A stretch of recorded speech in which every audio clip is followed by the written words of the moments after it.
Welcome to Overwatch, and welcome to, well, we're going to look at two heroes today, and we're going to look at two games that actually went super well, and this, I hope for you guys, is kind of like an introduction to what it looks like when teams are actually playing the style that I'm talking about here. When I'm talking about styles, I mean mini objectives.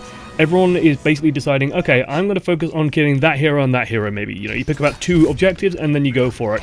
Now, in this first game, I'm playing Winston, and I really lucked out there. I just got pulled into the sort of the corner of that wall. Now, as Winston, for me, it's super easy to clear out all these turrets, so that's actually my primary job right now. It's just sweeping out turrets, making sure that the team can follow me in, find a good pathway, and get straight onto the point. Now that I'm on the point, I'm going to be looking at their backline primarily. I'm looking to get cleave damage down, basically, especially on their Mercy and their Widowmaker. They don't have a Widowmaker, so hey, my life is actually very easy. I can just focus on the Mercy.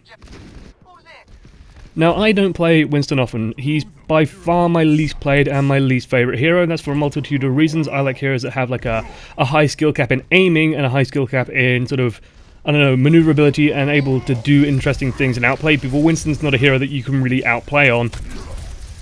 He's more you just hold left click and then try and deal the appropriate amount of damage as you try and cleave down their enemy team. You can do a lot of damage when the enemy team does sort of group up and clump up, but hey, that's Winston for you. That said, the amount of mistakes that I see on Winston players is pretty huge. The thing with Winston is about halfway through the beta, he got radically changed, so his shields were changed from 1000 to 600. And as a result, they also gave him a massive buff. They made his leap have a 6-second cooldown. Now what that means is that Winston is incredibly mobile. He's super mobile, and the result is that you can jump in, and generally by the time they've broken down your barrier, as long as you aren't jumping in for like no reason at all, for a foolish reason, you can jump right back out. So you've got to make sure that you are doing that when things are going south. You are trying to get out here. So for example, at this moment, our push is broken, and you'll see me do something that I actually really think is a big mistake. I jump back on the point there. Right there, I jump straight back onto the point. I should not have done that. I should have jumped towards the sort of the left side exit out of there and tried to run away. But the team does a really good thing here, where two people just say, no, we're not going to go out there, we're just going to wait up. And that's amazing. That's so nice to see. That's like, holy shit, guys, well done. In terms of mini objectives for Winston especially, the things you're looking for is stuff like this. There's Genji on his own. I can finish Genji off no problem. Genji loses to Winston most times. Winston is one of the better Genji counters. So hey, that's a good option for me. I can now jump in now that we've got a pick, so that's a good incentive for us to push. Because we've got that pick, we can now sort of go in for an opening, and then I can get onto the Zenyatta, clear him out the backline. So basically deal with their flankers and frontline, then look for their backline, then try and survive for as long as you can, basically. You also saw me earlier, for example, put an ulting 76 inside a bubble. That's always going to be very useful here. Again, the push sort of fragments. We lost a couple of people on the way in. This is one thing that Winston's very bad at, is you can't cover people on the way in. You can cover them when they get there, but you're not going to give them any protection on the way in. You saw me put a 76 inside the bubble, inside the dome, so to speak, and so he couldn't shoot out, and it was really nice because I could just sort of sit there and damage him down. Winston's gun, by the way, if you are curious, does about 55 damage per second-ish, so it will out-damage Mercy, but you'll take like 3 months doing it, so don't even bother trying. Just try and find targets that you can keep that damage sort of trucking into. Here I back into this tunnel just to say, you know, just to get the health there, basically. I'm just bouncing between health objectives. Going to try and keep this Reaper pin back as well. All I'm looking for right now is safe damage and a safe pick. Genji fires off his ultimate. Okay, I can actually deal with this. So eventually I will out DPS him. Unfortunately, Roadhog gets me with a hook. I'm an easy target for a hook, so fair enough, whatever. We got rid of the Genji ultimate. Now we can sort of use this to push in, because Genji's not going to have the ultimate. Unfortunately, no one hears the Reaper go for the high ground. This is a very common thing you'll see Reapers doing, is going onto that sort of little platform above the archway and then dropping down. So you've got to keep your ears open, keep your eye open for Reapers trying to do that. Luckily, we didn't actually lose anyone to that, except for the, I think the Fire took a lot of damage and got killed by Winston. And then you notice on the kill feed, 4 deaths to D.Va. Now, that was the game-winning moment. I don't think we needed that to happen. I think we could have actually done it on this next push regardless, but what happens is hilarious. And that's the entire reason why this is a video even, because I want to show this off in all its glory. I'm just going to let it sit there and let you guys watch, and then make sure that you guys understand afterwards how beautiful this is, how well D.Va played.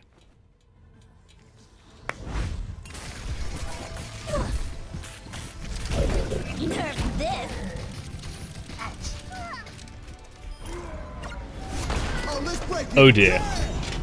Oh dear, oh dear. Hashtag just Roadhog things, right? Like, oh god, that was...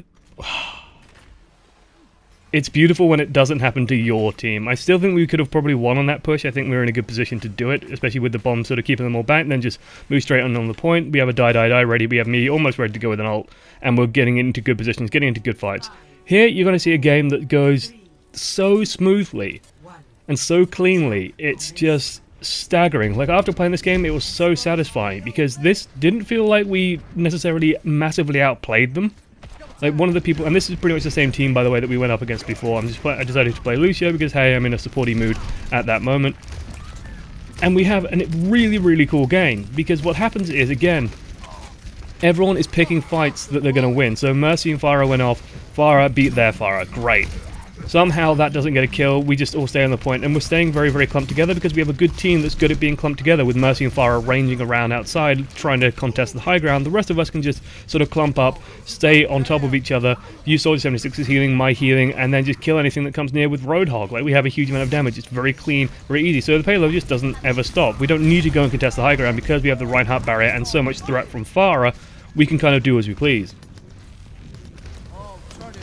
And what you'll see is the enemy team doesn't ever get to stabilize, basically. So as Lucio in this game, all I'm looking to do is supplement Mercy's healing and give speed boost where appropriate. Like, Mercy can basically focus on the high damage. All I want to do is make sure that people are surviving around the point, around the payload, keep that reliable healing up. This Reinhardt does something really cool where he shouts for healing just as Mercy's freezing him, so I know to go to him, and I know to knock stuff back, and then we just punish them. Like, that Roadhog is badly overextended, we go and we punish. This Mei is badly overextended, we go in, punish, because we have the Pharah that can go right over. She goes in for the kill, cleans up, and then just backs off. She takes control of the high ground, which is what we need this Pharah to do at the moment, right? Because we have no one else who can go up there and really handle that. Soldier can kind of try and sprint up there, but we need the Pharah and Mercy focused on that. So while Pharah and Mercy go and focus on that, I'm going to focus on the rest of the team, and basically make sure the payload is constantly moving, make sure that we can just keep rolling forwards. Mercy uses the res just for Pharah. I'm honestly fine with that decision. There's an ultimate go off, so I counter ult, speed boost, get us out the blizzard, no problem at all. And again, everyone is just doing their jobs. Everyone's doing what they need to be doing. And it's so good to see. All Reinhardt's doing is tanking up a storm. Roadhog's looking for picks. Soldier 76 is staying near the team, trying to keep their Pharah suppressed, dealing damage that he needs to be dealing.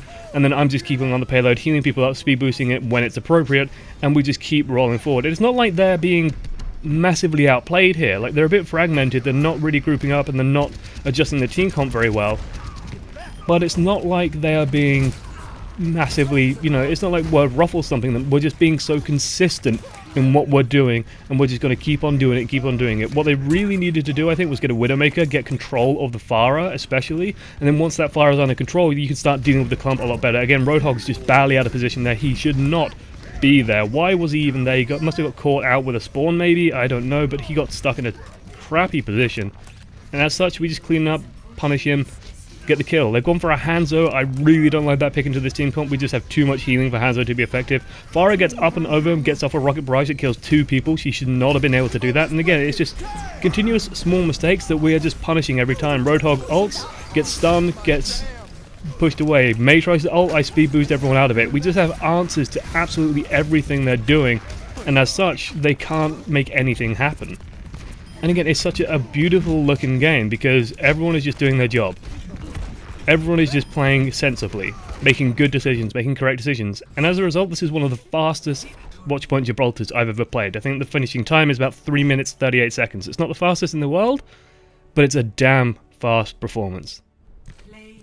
Thanks for joining me for these 2 games. I thought they were interesting, and I wanted to just share them, maybe a little bit of filler content, just to, I know, tide you over on this very warm Thursday afternoon. No, it's Wednesday. Sorry, I'm getting confused. Thursday tomorrow. I've got to vote tomorrow. Oh, Lord.